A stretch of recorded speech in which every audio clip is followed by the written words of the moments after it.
Hello, this is Danielle Teal, your moderator for Our Town, the show about Rochester, with a brand new segment called Our Spotlight for KSMQ Public Television.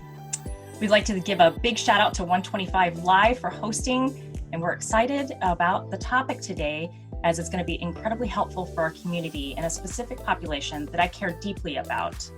The topic is older mental health and wellness. And just to give some context on why this population is incredibly important to me, my grandparents raised me, and they are two of the most incredible, kind human beings in the world. And I think that the older population is an area that we need to really focus on and lift up in our community. So I'm really honored and humbled to have our guest here today.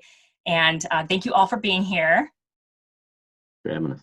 You all can jump right in. I'm going to have each of you introduce yourselves. Please share what your name, role, and what you do with your organization. So Ken, let's start with you, and then we'll go from there. Great.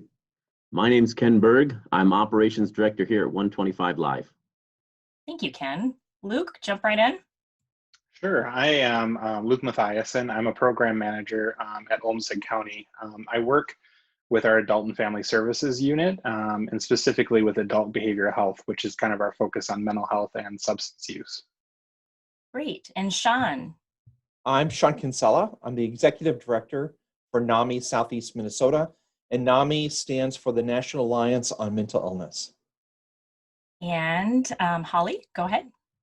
Yes, I'm Holly Brown. I'm currently the Interim Executive Director at Elder Network, but I've also been working as a companion respite coordinator for the last 13 years here, helping families and caregivers through their journey. Terrific. Thank you all for being here. Really appreciate this topic today.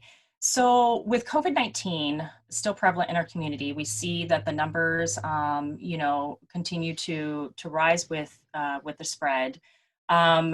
Social distancing is still encouraged, and we do have our older populations at home, and there may be barriers to access for care. How is each of your organization providing support through some of these challenging times? Well, immediately upon the closure imposed Governor Walz, 125 Live really felt obligated to reach out to each of our members and discuss with them, finding out what they might need, and then helping them find additional resources. We've even encouraged our volunteers to create other opportunities, including our Tech Mates, which operate our Technology Learning Center. And they've been reaching out and helping people, social distancing is one thing, but we're trying to prevent social isolation. So helping them learn new ways to interact via virtual conferences, as well as assist them with remote medical appointments as well. Yeah, Ken, I can piggyback off what you were saying too. I know with Olmsted County, we've done a lot in trying to be proactive and, well, more or less reactive with COVID, but trying to reduce that feeling of isolation and seclusion. And obviously with concerns of, our folks' mental health and how they're doing. One of the things that we've done is, designed like a questionnaire and survey that kind of goes over some just mental health symptoms and what keeps people moving and, going day to day, and how do we optimize and kind of grow on that. So, we've been trying to continue to maintain that contact, also finding resources that, that are potentially in some of our care centers, but then also trying to find ways to use technology to connect individuals.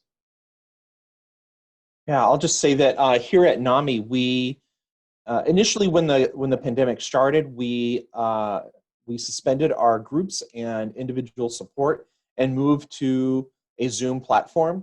So we were providing that virtually. What we discovered is the vast majority of the people who utilize our services prefer that one-to-one, face-to-face. And so as soon as the weather changed and it became nice outside, we moved to a BYOC model, which is bring your own chair. So we provided support groups in the back of our building outside. Everyone just brought their own chair and sat socially distanced. And then we also provided one-to-one peer support in the parks. Again, under a tree, everyone brought their chair and they provided that. Now that the weather's turning, we're going to have to go back probably to a Zoom model, which I know is an ideal. Yeah, what a cool concept, Sean. That backyard, and they're getting fresh air and also that social connection. That's really cool. What about Elder Network, Holly? So yeah, I was just going to say, I think we're doing very similar to what all the other gentlemen mentioned. When COVID first hit, we stopped all face to face, did a quick call to everyone, kind of really figured out where they were at, what they could, what they still needed. Were they on social media already? Did they have technology to be a part of, say, Zoom? We as a staff had to learn how to use Zoom and Teams. Um, I would say that our most essential programs picked back up right away, such as the help to medical appointments. So that drop off and pick up, we were still able to provide to those who really needed that, who couldn't do the telehealth. And then also the in-home companion program for those that were needing help with meals or laundry or kind of their basic daily things. We kind of jumped back in on a very minimal basis. From there, I would say that our social friendly visiting program, which is kind of like Sean's peer-to-peer support, it's that one-on-one connection, went to phone calls. And if they had a device that they could talk FaceTime or Zoom or whatever, they went to that. But like many of the others, a lot of our population, that just wasn't feasible for them. And so we've just been continuing as coordinators and volunteers to make weekly phone calls to all those clients, checking in, seeing how they're doing. We had like an alarming response. One of our gals had called in, and our director at that time said, how has COVID changed things for you? And she said, actually, it hasn't. I've been homebound. I've been isolated. She's like, I think just the rest of the world now understands what this might feel like. And Wow. that really kind of put us back a moment. Like, for some, this has not changed their world at all. Mm-hmm. They were already getting groceries delivered. They weren't having people stop by and visit them. They weren't driving themselves, and so they weren't going out to get those necessary appointments or whatnot like you and I had been doing. So Right. it really kind of made us as a staff step back and pause and think about, wow, okay, now we get it. And what can we do to really help? I think the commercial that we had out was really a big awareness for people about seniors feeling invisible and how we can all make a difference with that. So we're evolving. Like Sean, all of our support groups went on Zoom. We just started up a workshop this week for the powerful tools for caregivers. And because of our space, we've had to do half capacity, but I'm just super excited. And I know the participants are super excited to be face to face. And we'll have to see what the winter brings for those kind of interactions. But I think every agency that's on today is just really put safety first and wanted to still be there for their clients, but not put anyone at excessive risk.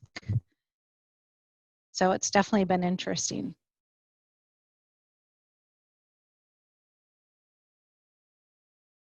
Okay, there we go. I was on mute. That's what happens sometimes.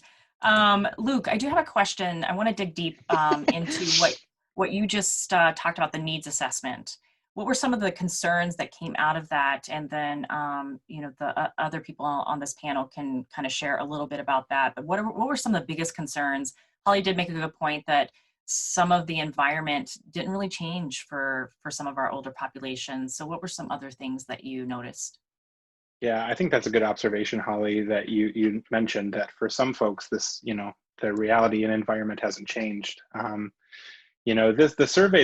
reason the survey was created initially, that needs assessment, or more of a well-being check too, is, one of the things that we do at the county is we get contacted by the hospitals in which individuals that may have some mental health concerns or issues, or that they need to get placed into a nursing facility. So we have to go out and do a screening. So when we've been doing that, we've noticed an increase in mental health symptoms, anxiety, depression, And then more concerningly, the reality of even suicide. And so we wanted to put together a questionnaire to be able to ask some of the hard questions about people's mental health, and especially for the older population that is more isolated. And so we put that together and really did find what you would, I guess, expect, right? There is a good portion of individuals who are feeling very isolated. An example of that was there was an individual who had lunch with their spouse every day, and due to everything being isolated and secluded, she wasn't able to have lunch, and therefore stopped eating and declined pretty quickly. But we were able to work with the nursing facility at the time to find different ways to mitigate the risk, and was able to get that spouse back in and to be able to eat with her, his spouse. So and she rebounded. So that just shows to me the incredible power of connection and how much isolation can impact, especially for our older population. So we've noticed, I think, overall just an increase in, like I said, those symptoms of depression, anxiety, and even sometimes chemical use, if it's available for individuals to help cope with that loneliness and those pieces. So we've also been really reaching out, trying to find ways with knowing that information, where do we connect people? So we do have our crisis line that we refer people to, that actually has a crisis team that can go out and work with people face to face or even via telehealth. But then also working for those that maybe are more secluded in the care facilities of different organizations, such as like Family Service Rochester, that's starting some telehealth therapy for individuals who are in nursing facilities and care facilities. So that's a little bit about the needs assessment and kind of what we responded with too. Thank you, Luke. We only got a few minutes left, so let's just go right to how we can help. What are some healthy ways to promote well-being at home? So Ken and Sean, go ahead and dive right in to that with some ideas that people can use at home. I'll just jump in and I'll say, first of all, if you can help someone establish structure, so getting up at a regular time, bathing, maybe they go out for a walk. So if they're able to, it can even be a short walk, just creating a regular routine. We know that structure helps combat depression and anxiety. So I think that's number one. Number two would be checking in with your neighbor. One of the things about being a senior is your world is constantly shrinking.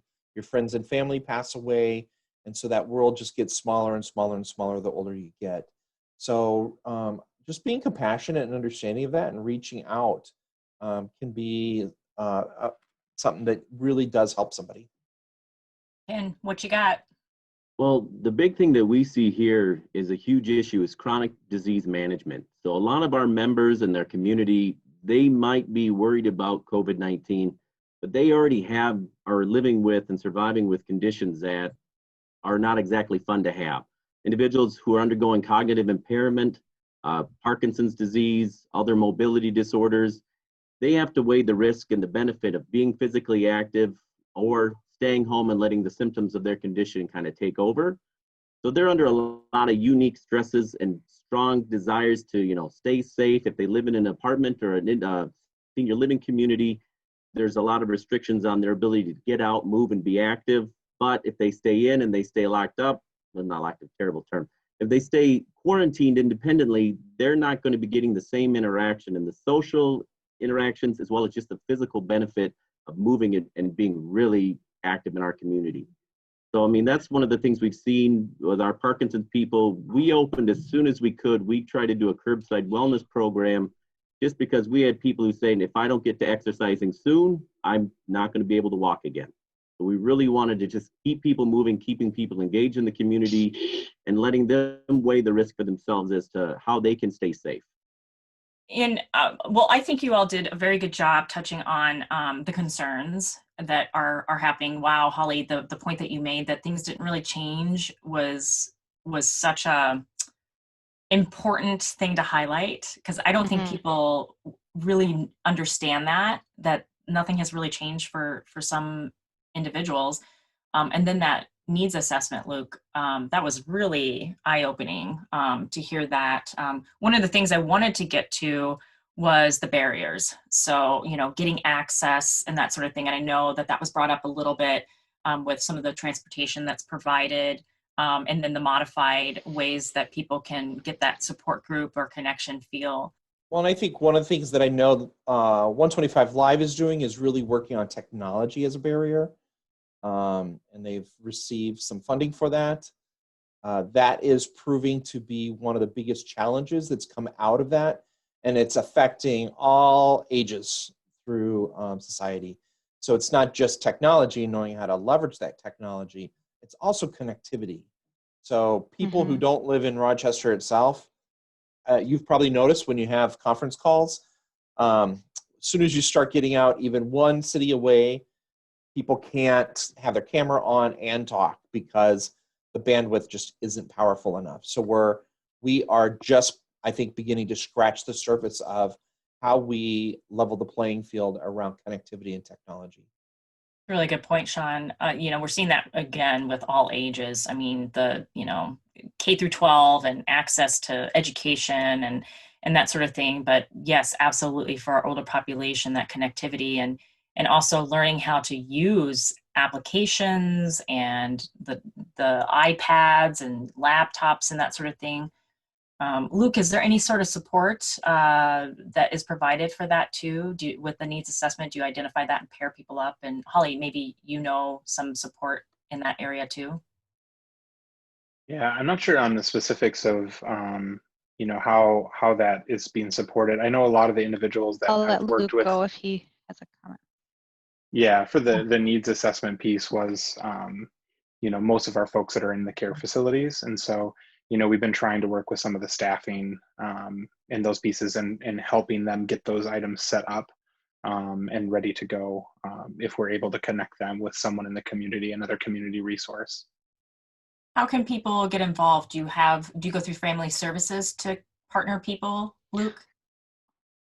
That's one of them. I know that there's also I think there's one or two therapists as well through Olmsted Medical Center that have been working with some of the nursing facilities. But and Holly might know more about specific resources. But those are the two that I've connected with and know of. Was a newer program through FSR, Family Services Rochester, but then also Olmsted Medical Center, and being able to do some of that telehealth therapy. But yeah, I would say that is a gap. There's not nearly enough therapists and mental health professionals that are, working in this field with this age and population, which is a challenge, especially now, even with COVID. Holly, did you want to share about some resources that Elder Network or that you're aware of? Yeah, well, I was just going to say with 125 Live, with Ken's group, I know we've had clients reach out to them to ask for some technology support, even though they're not a member at this time. So, we've really appreciated the partnership with 125 Live to help some of our clients who've just needed help creating an email or whatever and had in-home services, but due to the building that they live in, outside services can't come in, and so now they're kind of navigating this on their own. So I know we have reached out to 125 Live for their support in that.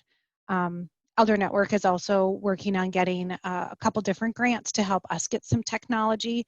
We're looking at maybe doing what we call a lending library for seniors to use a tablet of some sort to be able to connect on these Zoom meetings with either support groups or do some telehealth that maybe they weren't able to do before. I feel like it's been kind of a ghost town with who people can connect with for technology. I think there's this fear of as soon as someone starts calling me and I'm helping them with their device, I'm then liable for everything that happens to that device. So knowing IT people, that's the feedback that I'm getting is, well, I don't want to be 100% responsible for their system, so I'm a little bit nervous to get connected and help, or just the bigger barrier of, I have to do that in person, and as the client individual willing to allow someone to come in and sit with them and teach them how to use this device in person. So still that kind of social distancing as a barrier, and then having be the person who is liable for everything that goes on with that system help. And is it the same question over and over? You know, can I talk them through it over the phone or in person? So these are different that we've been thinking about all these months through COVID and trying to figure out is the technology route an opportunity that we want to go down, because we still know there's a lot of our own clientele that don't have access. Some just don't want it. You know, so it's not an issue of, well, I can't afford it, or I don't already have a device, but it's just, I don't want to learn it. So is there Holly, I guess we'll just keep talking over the phone, even though I really miss. Yeah. For everybody on the panel, is there some sort of integrated, you know, the nonprofit has a consortium, you know, to go over many different, you know, work streams. Is there an integrated work stream for the older population that you all, you know, often connect and are able to come up with some sort of integrated plan and target these interventions or helpful support for some of these gaps? Yeah, so the Rochester Nonprofit Consortium has come together and begun to apply for grants and then administer those grants and kind of dole those out. I am not in touch with the technology piece, so I can't really speak further on that, but I can acknowledge that there is a group that is working on that. That's awesome. But it does sound like the technology would be a key, especially right now in the kind of forced digital space, that support definitely needs to be a focus within this community somehow. I mean, one of the things that is, if I could get it in there, is really the big need for us is because of all this technology requirements, and you know, we're really running thin on volunteers. Is we're basically having these amazing retirees, IBM and Mayo engineers who are putting in lots of extra time, basically part-time employees by now, for all the effort they put in to make sure that we can help the community. And if anyone's ever interested, we're always looking for volunteers to help out. And as far as their level of expertise, we have issues and concerns raising from how to even make an iPhone work, how to turn it on, how to shut it off, how to update it. Simple things that a lot of us can do because it's just been integrated into our lives are very challenging. So we're really looking for a variety of volunteers who are very interested in helping, and then we'll train them the rest of the way. Ken, let's talk offline, because I do coordinate the CATE group, Carrying Acts of Kindness Everywhere group. And it's a driver it basically is just a professional group that drives volunteerism to specific areas. So would love to connect on that, and let's get some reinforcement for you. Wonderful, thanks. Yeah. Well, you all brought up some really key points, you know, keep moving, and especially that social connection, which leads to my last question that I think is really important. What can the community do to help support our older population? And if you all could just give a sentence on exactly what the community can do, that would be really helpful. Go ahead, Ken. I think as far as the community is just recognizing everybody's a unique individual, and we can't class and type individuals just because they have gray hair. We need to allow people to do what brings them joy and the freedom. These are individuals who have lived long, full lives, have accomplished a lot of things, and now as physically changing, sometimes they're not able to do what they used to do. And so there's already a little bit of some anxiety and depression that goes with that, but just recognizing we're all unique individuals, and despite our age, we all want a lot of the same things. Sean? Definitely ask your neighbor if they're feeling lonely or depressed. You're not going to cause depression or anxiety by doing that, but you're going to get to the truth of whether they're feeling isolated, lonely, and depressed. And don't be afraid to ever ask those questions. Thank you. And Luke? Yeah, I'm definitely going to piggyback off what Sean said. You know, it's asking, and then also asking some of those hard questions. You know, you're not going to cause someone anxiety or depression. You're really just going to check in with them and see where they're at, and then also seeing what they need. Let them let you know what they're missing out on, and whether that's connectedness, a phone call, activity structure, those kind of pieces, or professional support. All right, Holly, and you can go ahead and tie up the last part of sharing what the community can do to help support the older population. Well, I think the gentlemen all said, wonderful things and honesty, reaching out, just calling people up, talking, seeing how they're doing, not overlooking people as you're walking down the street or, in the store, recognizing, like Ken was saying, everybody's going through something a little different. But getting involved, get involved at whatever level you're comfortable with, whether it is volunteering for an organization or just being more aware of the people around you and offering, how can you help with something that they may need. I think it's just being aware of each other, no matter the age. We say that just because people may live alone doesn't necessarily mean they're lonely, but we've also seen that depression and anxiety, as well as other mental health issues, affects people of all ages. So we just want to be conscientious of those around us and be supportive any way that we can. And I think the guys did a great job of sharing some specific ideas with that as well. Thank you so much, Holly. Thank you everyone for being on the Our Town Spotlight.